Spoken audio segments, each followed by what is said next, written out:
Hi, എല്ലാവർക്കും foodie ബോയിലേക്ക് സ്വാഗതം. ഇന്ന് നമ്മൾ ഉണ്ടാക്കാൻ പോകുന്ന ഒരു അടിപൊളി സാലഡാണ്. വളരെ എനർജറ്റിക് ആയിട്ടുള്ളൊരു സാലഡാണ് തായ് ഗുവ സാലഡ്.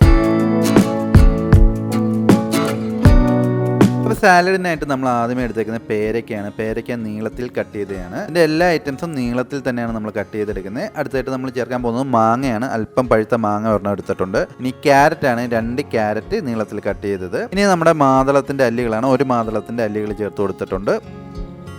ഇനി 50 ഗ്രാം കപ്പലണ്ടി, അതിൻ്റെ തൊലി കളഞ്ഞത് വേണം. ശേഷം നമുക്ക് തേൻ ചേർത്ത് കൊടുക്കാം. 1 ടേബിൾ സ്പൂൺ തേൻ ചേർത്ത് കൊടുക്കാം. കൂടെ തന്നെ നാരങ്ങ നീര്, ഒരു അരമുറി നാരങ്ങയുടെ നീര് മതിയാകും. ഇനി നമുക്ക് ചില്ലി ഫ്ലേക്സ് ചേർത്ത് കൊടുക്കാം. 1 ടേബിൾ സ്പൂൺ ചില്ലി ഫ്ലേക്സ് ചേർക്കാം. ശേഷം അല്പം ഉപ്പ്, 1/2 ടീസ്പൂൺ ഉപ്പ് മതിയാവും. ഇനി ഇതെല്ലാം കൂടി നല്ലതുപോലെ നമുക്ക് ഇളക്കണം, മിക്സ് ആവണം. നമ്മുടെ ഈ നാരങ്ങ നീരും തേനും ഫ്രൂട്ട്സും എല്ലാം കൂടി നല്ലതുപോലെ മിക്സ് ആവണം. അപ്പോൾ നമ്മുടെ തായ് ഗുവ സാലഡ് നമ്മൾ അടിപൊളിയായിട്ട് പ്രിപ്പയർ ചെയ്തെടുത്തേക്കാണ്. അടിപൊളി ടേസ്റ്റ് ആണ്, വളരെ എനർജറ്റിക് ആണ്, ഭയങ്കര ന്യൂട്രീഷൻസ് ഉള്ള ഒരു ഐറ്റം ആണ് ഈ തായ് ഗുവ സാലഡ് എന്ന് പറയുന്നത്. അപ്പോൾ അതൊന്ന് ട്രൈ ചെയ്ത് നോക്കൂ. ഇനി അടുത്തൊരു അടിപൊളി വീഡിയോ വരുന്നവരെ ബൈ ബൈ.